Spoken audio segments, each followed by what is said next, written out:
Hello guys and welcome back to this new video. Today we are going to talk about Moche. So first of all, I am not entirely sure. I think this is the pronunciation. I hope not to screw it up just from the start. But with that being said, Moche is a culture that is mostly unknown nowadays. Now, unknown, yes, but extremely interesting. So, don't miss out this episode. Let's start. Moche is a pre-Aztec type of culture. We think that it developed between 100 before Christ to 840, and that disappeared due to possibly eruption or natural disasters anyway. Of this culture, there are a few things that remain there to testify their presence. First of all, one of them is for sure pyramids. And we do know that besides pyramids, they were mostly dedicated to agriculture. Agriculture was at the time the main source of their livelihood. But they're also famous for their architecture, specifically for their aqueducts, right? Moche were like something like a 25,000 people, and they were mostly farmers, corn and potatoes farmers, but they were also quite decent, quite good as sailors. But most of all, they were extremely exceptional and also extremely extravagant for our normal standard criteria. They were engraving, and they were creating ceramics and engraving and painting on pottery. Pottery of different sorts that don't has a common theme, and that common theme is sex. And this is what leads us today to talk about Moche. Before we delve into all of that, we also need to say something about their religion, so let's start. Their religion is constituted in a way that we do have two main gods, and then we have one minor god. The minor deity is called the decapitator god, and it's very easy to guess why it is called like that. But let's move on and let's discuss for a second the first one. The first god in question is called Alpike. It is a very important divinity to whom human sacrifices are dedicated. It is depicted with ferocious fangs and also with a jagger headdress.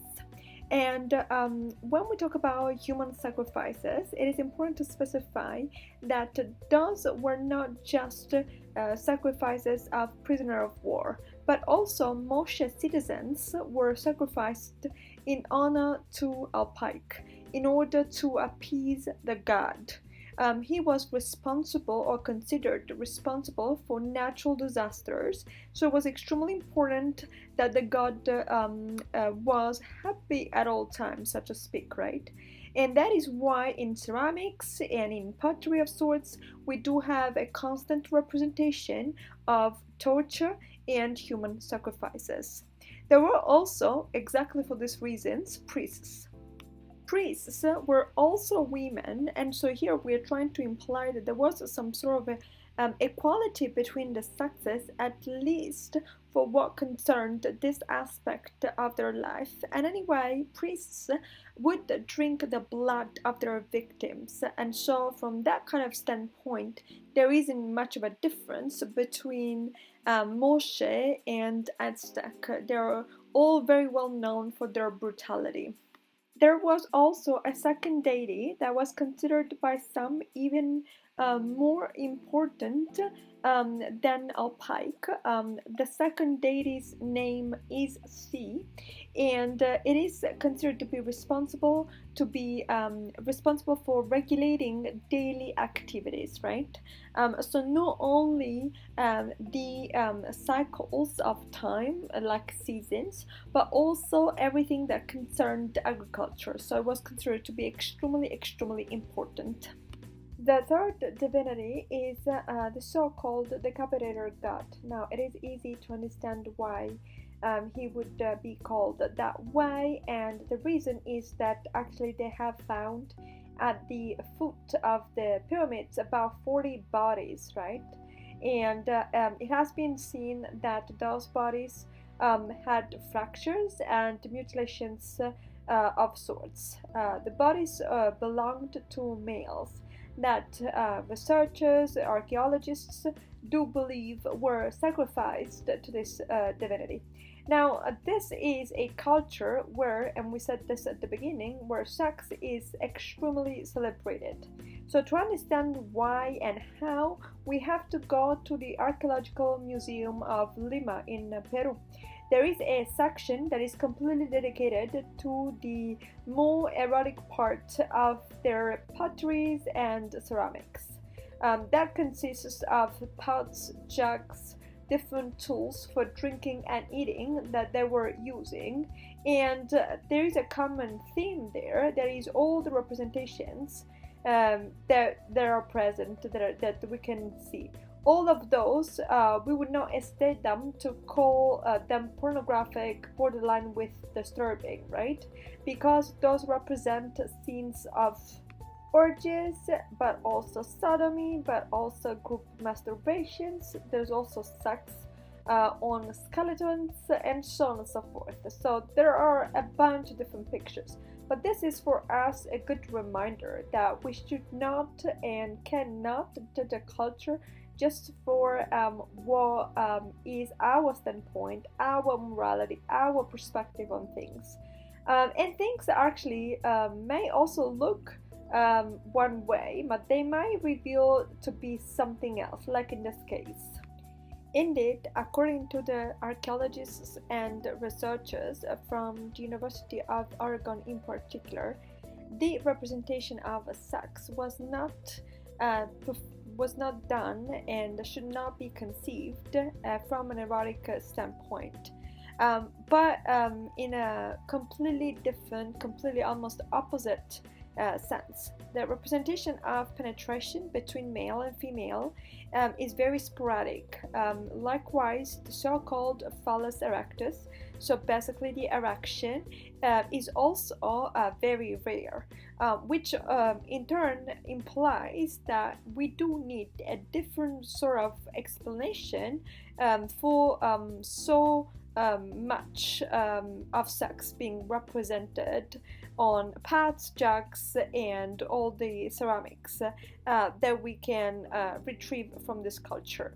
And the explanation, the theory that I have come up with is that sex actually represents in this culture a form of exchange between macrocosm and microcosm, and it is indeed this exchange that gets celebrated. So they believed that dead and gods would spend most of their time having sex. And so, therefore, pleasure was somewhat marginal to their culture, whereas the exchange was much more relevant because it is the exchange that allows them to have balance, to maintain this perennial balance that is life. However, this interpretation was completely missing in the perspective, if we can define it like that, of the Viceroy in 1570, Viceroy Francisco of Peru. And he arrived there and saw the whole situation, the so-called test marriages, known as quechua, sodomy, masturbation, and other practices. And all of them were pretty much present and common among Aztecs. And there was absolutely no shame coming from the Catholic religion and the Catholic point of view, right? So the Viceroy began to frustrate the, not he himself, but of course he gave the order to frustrate the inhabitants who kept those practices alive. But we have to think that the Aztec might have inherited all of that from the Moche culture, and so that had actually very ancient and deep roots. And this is an important point for us because it enlightens us on the fact that we should always put on aside our moral values, the values which with which we grew up, and we should actually have an explanation, an interpretation that is consistent with the times and with the culture that we're actually studying. But with that being said, this is all, right? So I hope this has brought some fun to you guys. I definitely had a lot of fun doing this. But also some understanding about such a old and ancient culture. With that being said, if you get the chance, go and visit the archaeological museum in Lima and in general Peru. Everybody said it's a very nice country, so why not doing that? With that being said, also I would like to invite you to subscribe to this channel. Leave a comment below. Let me know what you think, what you make out of the culture of sex in Moche. If you know or are aware, or you guys are thinking about different explanation that can make sense of all the ceramics. And with that being said, please leave a like, subscribe to the channel, comment below, hit the notification bell. We are going to talk some more next time in another video about a completely different topic. With that being said, guys, bye bye.